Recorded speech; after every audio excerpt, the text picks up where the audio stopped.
So World Vision is focused on maternal and child health because we know the health of mothers and children is absolutely critical to development, because good health can break generational cycles of poverty. And yet, we've got millions of women and children in developing countries dying needlessly from causes that are entirely preventable or treatable. We know a lot of these deaths as well are occurring among families with the lowest incomes and also in the most remote areas of the world. So every year, almost 7 million children under the age of 5 die from diseases like pneumonia, diarrhoea, malaria, diseases that we don't even think about here in Australia because they've been largely eliminated in the developed world. It's not just child health that's an issue, so maternal health is a massive problem around the world, and we have hundreds of thousands of mothers that are dying during pregnancy or childbirth because they're not getting access to appropriate healthcare. We know that if a mother dies, then her child is 10 times more likely to die before the age of 5 than a child whose mother survives. So that's why World Vision's focused on maternal and child health, because you can't address maternal health without addressing child health. They're both linked. And we think that no child should ever die from an easily preventable disease, especially when we have the solutions there to prevent those deaths. And no mother should ever have to fear childbirth or bury her own child. Well, this problem with maternal and child health is happening because governments around the world are just not prioritising the health needs of women and children. And they've made a lot of promises, but in reality, there's just a real lack of political will. So if you remember, back in 2000, governments around the world, including Australia, signed up to the Millennium Development Goals.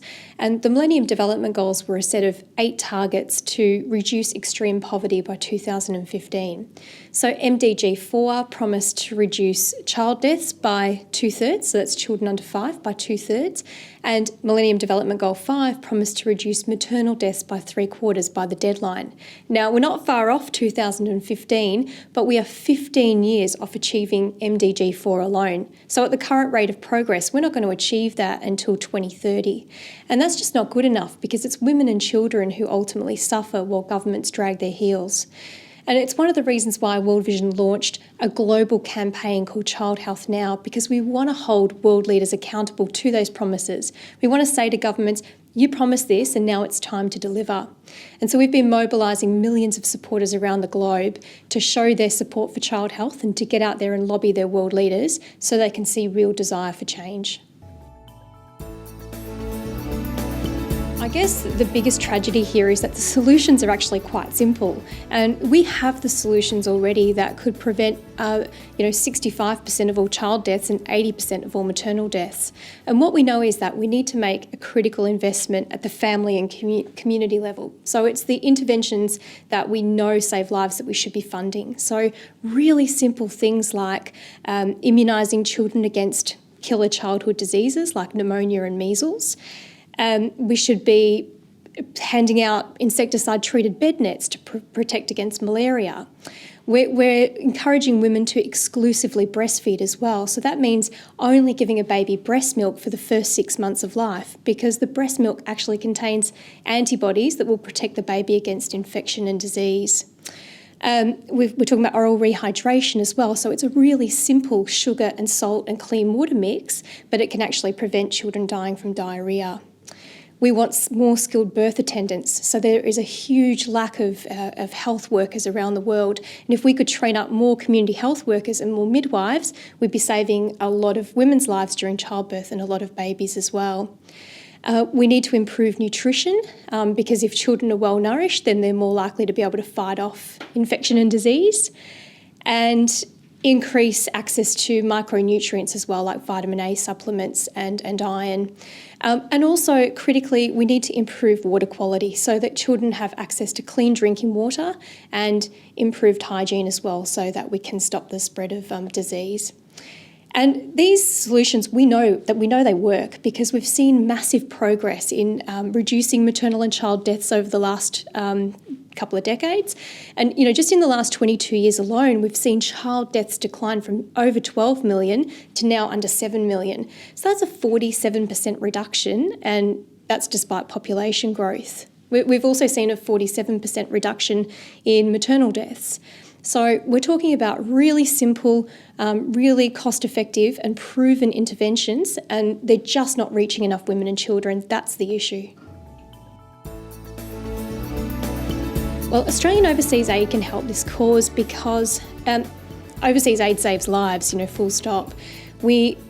Australian aid alone has actually saved the lives of 200,000 people in the last 12 months, many of those women and children.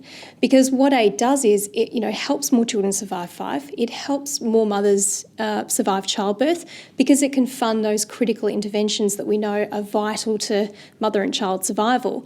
So if you think about some of the initiatives that Australian aid has funded in the last decade, it's things like supporting the global vaccine program and, getting out new technologies and new medicines. And that's had a massive impact on the reduction of malaria, measles, HIV infections.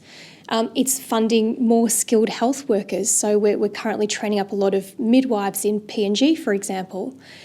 It's funding clean water in different communities where, there was a spread of diarrheal disease. It's helping to educate parents and families about better health. And it's helping to provide, better nutrition as well through, increased access to food security and also through better agricultural practices. So these are just some examples, but global aid and Australia's aid contribution has had a massive impact on addressing some of the big health problems facing the world today. Well, the Australian government can continue to provide life-saving aid. I think that's the most critical thing, is that we know aid works, we know aid's saving lives, so let's continue to send that to poor countries. But what the Australian government could be doing more of is actually increasing health aid spending. So at the moment, we actually spend only 16% of our aid budget on health, which isn't a lot, and we want to see that increase to 20%, which would bring it in line with what we spend on education, because we think health and education are equally important as each other, because if you have healthy children, they're more likely to go to school and they're more likely to do well academically because they're physically and mentally well. So for the government to increase the health aid budget to 20% would mean spending about $1 in every 5 aid dollars on health. And that's going to help us to fund critical interventions that we know save lives and those interventions that we know could help us meet the Millennium Development Goal targets now. And we also ask that the government prioritise families and communities that have the greatest need as well, and those communities that lack access to health information and services.